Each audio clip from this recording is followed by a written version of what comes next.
sendiri, bukan dia kambing hitam utamanya. Terlihat kan paling utama dari MU cara bertahan yang kayak kita lihat kemarin kita langsung kan. Masih belum ya, iya ya. Poin kita selalu bilang.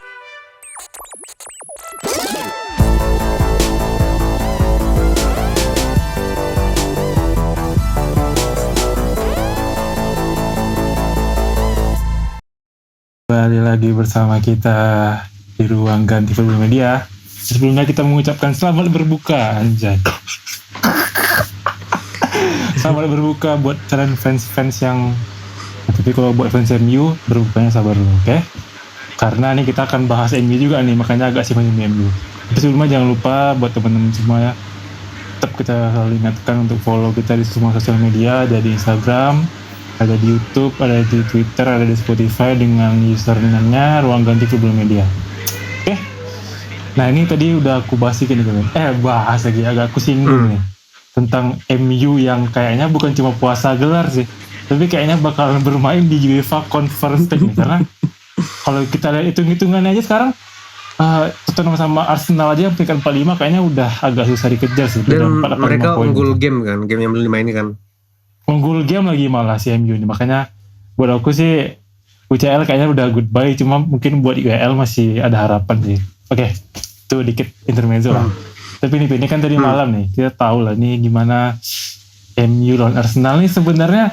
Kalau aku dikit ya, aku pas ngelihat starting line up, akhirnya Maguire nggak main ya. Akhirnya jadi emang dicadangin, bukan karena cedera ya, tapi emang karena diparkir aja gitu, karena mungkin terlalu banyak kritik jadi mentalnya kena apa gimana. Akhirnya diparkirin dan aku pas deh, ini mungkin fans MU pasti semangat semua nih, wah ini pasti bisa nih. Ternyata gitu ya. Gimana tuh menurut kau jalannya laga Win? Karena memang akhirnya terjawab yang kita sampaikan kemarin kan. Maguire ini hanya dikambing hitamkan gitu, hanya sebagai kambing hitam. Betul karena sekali. Maksudnya seolah-olah semua kesalahan tuh ada di dia, semua keburukan MU tuh ada di dia poinnya. Kemarin terlihat kan ketika melawan Arsenal. Apa karena dia kapten juga kali ya? Mungkin iya ya, tapi terjawab kan sebenarnya tuh bukan di dia. Oke, dia memang punya kelemahan, dia punya banyak kekurangan lah dalam sebagai defender klasik ya. Tapi kalau kita bicara konteks permainan dari game sendiri, bukan dia kambing hitam utamanya. Terlihat kan paling utama dari MU cara bertahan yang kayak kita lihat kemarin kita langsung kan. Masih belum ya, iya ya. Poin pertamanya adalah di cara bertahan.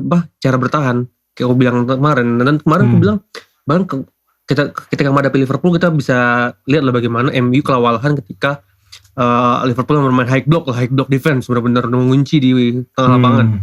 Nah kemarin Arsenal sebenarnya tidak seagresif Liverpool, tapi juga berhasil mengunci pertahanan MU sehingga banyak kesalahan lah. Nah akhirnya babak pertama aja Arsenal dengan mudah mencetak 2 gol gitu. Dan akhirnya laga selesai dengan gol dari Xhaka 3-1. Itu sih buat aku, jadi memang lagi-lagi permasalahannya adalah di cara sistem pertahanan dari MU sendiri, dan Maguire adalah kebetulan salah satu defender yang jadikan kambing hitamnya buat aku. Tapi sebenarnya bukan cuma cara bertahan sih kalau aku lihat dari tadi malam ya. Sorry ya, ini fans MU lihatlah gol pertama aja nih. Itu kan apa ya? Kesalahan clearance kan awalnya dari si Varane nggak bisa clearance. Secara juga salah clearance kan akhirnya di shoot Saka, akhirnya di rebound sama Tavares. Buat aku itu terlalu elementer kali gitu loh. Maksudnya pemain sekelas kayak gitu internasional tapi masih bisa ngelakuin kesalahan yang bahkan gagal clearance gitu loh. Buat aku kayaknya memang masalah utamanya di mental pemain MU yang kayaknya memang udah jatuh kali ya kayaknya. Iya, ada banyak faktor lah mungkin, dan salah satu poin utamanya memang chemistry tim kayaknya udah nggak ada kayaknya, memang nggak ada hal yang berjuangkan itu loh dari tim-tim pemain yang ada di MU ini. Dan jadi yang salah satu yang paling kelihatan memang dari cara bertahan ini, dan salah satu contohnya kalau lihat adalah bagaimana cara clearance nggak jelas. Akhirnya yang terlihat itu adalah kesalahan individu akhirnya. Padahal menurut aku sebenarnya ada di sistem. Itu sih buat aku. Tapi tapi kita kayaknya agak kurang fair sih kalau cuma bahas MU ya. Soalnya aku jujur ngelihat Arsenal, terutama kapten yang tiba-tiba jadi kapten, Odegaard jadi kapten kan, beberapa laga lah musim ini. Tadi malam benar-benar bagus sih, tapi lagi-lagi ini sih yang mau aku sampaikan sebenarnya ini.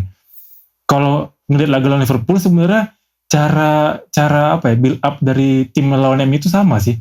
Gimana si double pivotnya MU ini kan, si kemarin kan Matic sama McTominay itu tuh nggak bisa apa ya, nggak agresif gitu loh. Sampai kalau pas lawan Liverpool kan kunci utamanya di Thiago ya, dia selalu kosong, selalu bisa ngasih umpan-umpan kunci ke Mane atau dia satu pun salah. Itu tadi malam Odegaard gitu loh. Gimana si McTominay sama si Matic ini nggak bisa ngunci nggak bisa ngunci si Odegaard gitu loh, sehingga si Odegaard ini kosong terus. Terbukti gol kedua kan gimana 1-2-nya Odegaard sama si Saka kan terbukti ampuh gitu loh. Jadi gue bilang Arsenal juga Odegaard sih, terutama Odegaard ini udah mulai menunjukkan kelasnya sih. Nah, aku ada pertanyaan buat aku ada pertanyaan juga buat nih. Mungkin gini.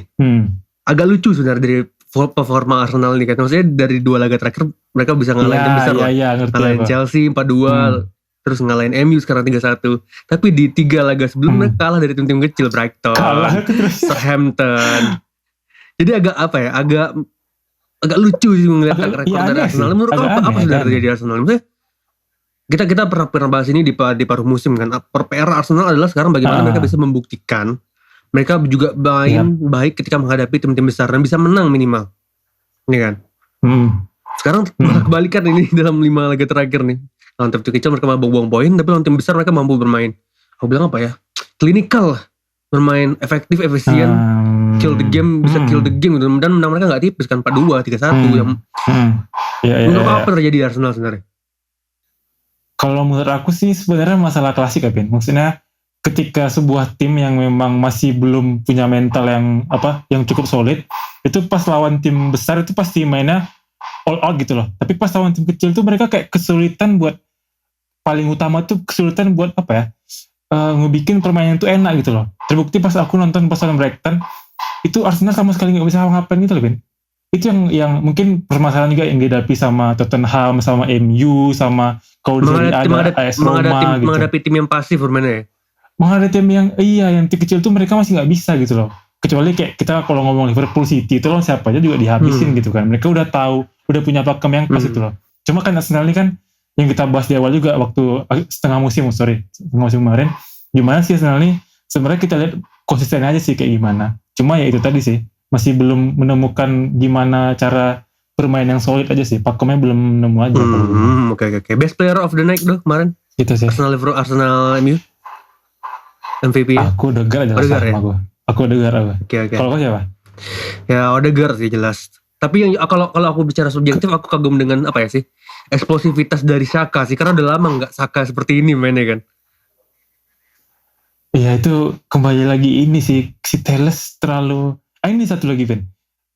Dia mungkin memang kita tahu lah kalau di Milan kayak mana, di MU pun juga hampir sama sih. Dia nggak terlalu yang eksplosif sekali gitu kan.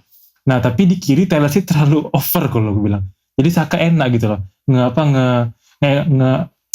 Iniin sisinya si Telles tuh enak gitu Saka. Jadi ya ada pengaruh kesana juga. Oke, ada lagi nggak yang mau kau bahas tentang laga ini? Cukup.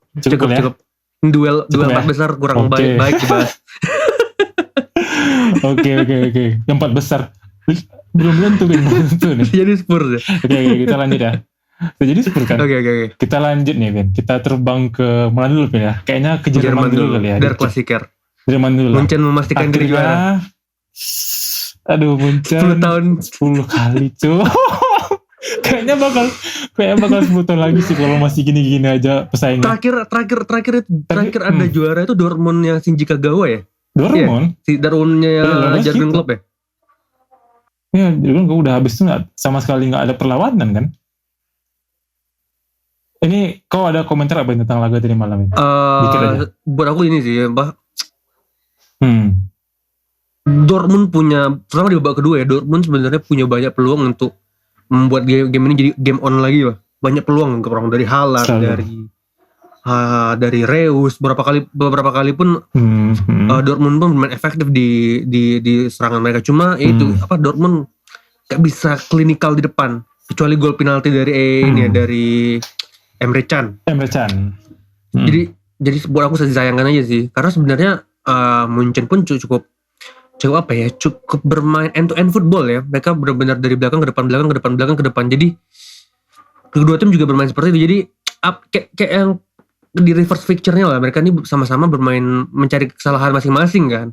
Dan kebetulan Munchen memang punya kualitasnya untuk menyelesaikan permainan gitu loh. Gol terakhir dari Mesala lah udah meng-kill the game di menit 82 gitu. Jadi buat aku sayangan Dortmund sih. Sebenarnya Dortmund punya potensi membuat laga ini jauh lebih seru lagi sebenarnya. Kalau buat aku sih Ben, sebenarnya aku nggak tahu ya, lupa aku nama pelatih Dortmund. Kau tahu lupa aku. Jadi ini menurut aku pelatihnya Dortmund ini agak arogan sih ya. Karena kalau aku bilang yang aku bilang tadi kan di laga sebelum ini tuh si Dortmund Munchen ini pemainnya tuh sama, persis sama cara mainnya. Cuma Dortmund ini nggak belajar kalau aku bilang. Soalnya sumpah terutama babak pertama ya, babak kedua pun juga agak berkurang, cuma babak pertama parah sih. Babak pertama tuh sumpah Munchen tuh enak kali nge-uber pertahanan Dortmund, karena Dortmund ini terlalu bermain mirip Munchen, mirip Liverpool, mirip City lah, high press, high block, pokoknya semua serba ke depan. Tapi Dortmund ini nggak punya kualitas kayak Munchen. Yang dimana ketika bola hilang di tengah, pemain di belakang cuma ada 2-3 orang ya. Udah bingung, iya itu dia maksudnya. Yang kalah jumlah pemain. Kayak ya kalau aku bilang nih pelatih Dortmund nggak pintar sih kalau aku bilang. Dia dengan kualitas kayak gitu harusnya dia sadar diri aja kalau aku bilang ya. Maksudnya ya oke, memang pemainnya di depan bagus, cuma kan di belakang ke tengah itu kalah jauh sama Munchen. Itu juga harusnya bisa lebih mengerti. Betul, itu juga poin yang gitu sih kalau aku bilang. Itu aja gitu. Ya, tapi udah jelas lo Munchen sebenarnya. Tapi memang udah jelas ya kayaknya bakalan juara berapa tahun lagi. Dortmund juga musim ini diberi kesempatan untuk memperkecil jarak, malah mereka kadang-kadang buang-buang poin kayak ya kan? Gitu. Memang. Oke, kita lanjut nih Ben ke laga Serie A. Ini masih dibilang big match lah ya. Sebenarnya sebelum laga ini dimulai, ini bakal apa ya?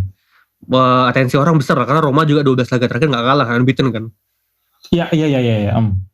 Tapi ternyata kalau aku sih sebenarnya nggak kecewa Ben ya. Kalau aku jujur nggak kecewa karena permainannya sebenarnya ya walaupun emang Inter ya kalau bahasa kita klinikal, cuma Roma pun nggak kalah ini sih cara mainnya ya. Cara mainnya bukan apa namanya? Bukan di klinikal apa enggak, cara mainnya tuh bagus juga sih kalau buat aku. Kalau buat aku gimana Ben dari laga ini? Jelas ya, cuma menurut aku ya, terutama di babak kedua ketika Roma mencoba minimal bermain menyerang lah, karena di babak kedua kan Roma ini tetap nggak bisa di lini tengah terutama ya, mereka benar-benar kalah secara kualitas. Poinnya ada di sana sebenarnya. Jelas. Karena Inter ini kita tahu di lini tengah mereka komplit lah, saling mengisi lah kualitas pemain. Mereka punya skill yang masing-masing bisa mengisi role, free role gue bilang di lini tengah Inter ini. Cadangannya pun bagus juga. Dalaman juga bagus. Nah Roma kekurangannya di sini, mereka lini tengah mereka sering kali kehilangan overconfidence, kehilangan arah lah, karena Inter ketika Inter mencoba bertahan kerapat kan di tengah. Nah itu tuh Roma nggak kehabisan ide lah, bingung kehabisan ide banyak. Itu sih emang akhirnya ya game selesai di sana, terutama di babak pertamanya udah berhasil, udah skor segitu kan, jadi ya udah ada kill the game di babak pertama buat aku Inter. Jadi di babak kedua pun nggak berubah banyak loh kualitas permainan. Tapi ini agak ini sih Ben, agak kontroversi ya, karena ini agak kayak dua sisi mata uang sih. Orang bilang Zaniolo musim ini terlalu egois, dia terlalu kayak ngandelin skill kayak Leao, dia kayak terlalu sering skill individu segala macamnya. Cuma di laga ini buat aku kehilangan kali sih Zaniolo kehilangan sosok Zaniolo sih. Walaupun emang Zaniolo musim ini dia mungkin karena cedera lama ya, jadi dia kayak pengen nunjukin aku tuh masih ada gitu loh, masih bisa diandelin lah. Cuma emang di musim ini agak terlalu egois. Cuma emang jujur Roma kehilangan sosok Zaniolo sih buat aku. Kalau buat kau sebenarnya sepenting apa sih Zaniolo musim ini ya di Roma? Ini pertanyaan menarik sih sebenarnya. Kunci dari menurut aku ya, salah satu poin dari cara main Mourinho di menyerang adalah di Zaniolo sebenarnya. Dengan adanya pemain dengan seperti Zaniolo di belakang Tammy Abraham jadi efektif sebenarnya. Poinnya di sana. Jadi efektif. Karena tadi malam malam Tammy Abraham nggak punya tandem yang bisa membagi tugas di depan gitu. Mkhitaryan kita tahu bukan second striker kan. Mkhitaryan lebih tepat sebagai penyalur bola ke depan sebenarnya dia. Nah, di sini tadi malam itu yang kehilangan sih sebenarnya. Salah satu puzzle utama dari lini cara menyerang Mourinho ada di Zaniolo sebenarnya memang. Tapi memang musim ini dia up and down lah. Ada kalanya bagus, ada kalanya jelek. Atau sepertinya kemarin kalau pas lagi di Conference masih League belum bisa inilah, bisa konsisten. bagus permainannya kan. Bisa Kita hat-trick ya. hat-trick lah lawan Bodo Glimt. Gila. Nah, di situ sebenarnya tapi lebih kurangnya overall-nya dia di Romanya Mourinho vital buat aku sih sebenarnya. Kalau enggak Tammy Abraham cuma jadi kayak apa ya? Mestinya jadi kayak Giroud lah di Milan gitu. Hanya sebagai tukang pantul. Pantul aja. Tapi ketika ada Zaniolo, dia jadi poacher gitu. Itu sih. Tapi ini kita kalau buat aku Inter nggak usah dibahas ya, karena ini tim udah apa ya? Ini kayak apa sebelum ini tuh kayak cuma kesalahan dikit aja, masih Inzaghi masih agak adaptasi, jadi masih kurang lah awal-awal musim, jadi telat ngegas. Kita bahas Roma dikit. Menurut kau ini kan Mourinho sempat bilang ya, kita pun juga sempat bahas, dia tuh bakal ngebangun sebuah tim itu, terutama Roma kita bahas ini 3-4 tahun. Buat kau di musim pertamanya ini sampai Giornata 33 ini lah, 34 ya. Berhasil gak sih? Pertama peringkat 5 ya sekarang ya. Kalau Romanisti ditanya nggak puas sih sebenarnya pasti. Tapi kalau buat aku sebagai orang netral ya, ada nggak itu? Kedepannya ada sih, karena kita lihat kualitas pemainnya masih jauh di bawah tim-tim lain sebenarnya kan. Bahkan dibandingkan Atalanta-nya menurut aku masih di bawah Atalanta ini sebenarnya. Kualitas pemain? Dari kertas ya, on paper kualitas pemain. Debatable sih. Maksudnya itu gini aja lah. Ketika pemain intinya nggak bisa main, Roma pemain cadangannya siapa kok yang first team quality itu poin aku tuh. Karena Mourinho juga pernah bilang kan, ketika seandainya dia juga ngelatih Inter, pengen di bangku cadangan ada Vidal gitu, ada Sensi gitu, yang bisa yang ketika ganti itu kualitasnya nggak jeblok gitu. Ini permasalahannya kan. Jadi buat aku sebenarnya ada progres menjanjikan di Mourinho sih. Tinggal bagaimana dia diberi squad yang setidaknya bisa bersaing di 4 besar lah sebenarnya. Karena squadnya sekarang sebenarnya belum setara dengan 4 tim yang lain, bro. Oke, ini agak di luar konteks sih, tapi it's okay lah ya. Agak sedikit review. Ini kalau kita lihat di beberapa laga sebelumnya, ketika tim yang paling atas dari A nih, tim merah hitam ini, pas dia main di laga paling terakhir, maksudnya di fixture paling terakhir lah. Jadi pas kayak Juve di awal, habis itu Inter, habis itu baru Milan. Itu Milan nih sering mungkin mentalnya nggak kuat menghadapi kayak pressure ya. Aku harus menang nih gitu. Pressure masih belum kuat nih Ben. Tambah lagi nanti malam lawan Lazio kan. Sikit aja Ben. Menurut kau laga lawan Lazio apakah memang bakalan sama kayak sebelumnya yang udah apa? Kayaknya mereka udah nemuin nih. Apalagi Ibra udah main kan nanti malam, udah bisa main. Buat aku minimal mainnya kayak lawan Napoli sih. Lawan Napoli menang 1-0 ya. Prediksi? Aduh, kita nggak pernah prediksi selain klasemen. Milan 2-1 aku. Oke, Milan 2-1. Oke. Ini teman-teman silakan ya tulis di komen prediksinya. Oke. Ada lagi Ben yang mau kau bahas? Cukup ya? Oke, cukup ya teman-teman. Jangan lupa nih nanti malam ada laga seru lainnya ya, Milan Lazio. Semoga kita dihibur lah dengan laga ini. Oke? Kita besok akan bahas lagi mungkin ya Milan Lazio atau laga lainnya juga bakal seru, kayaknya ada Liverpool Everton juga. Jadi jangan lupa terus pantengin kita. Sampai jumpa di game review selanjutnya. See ya.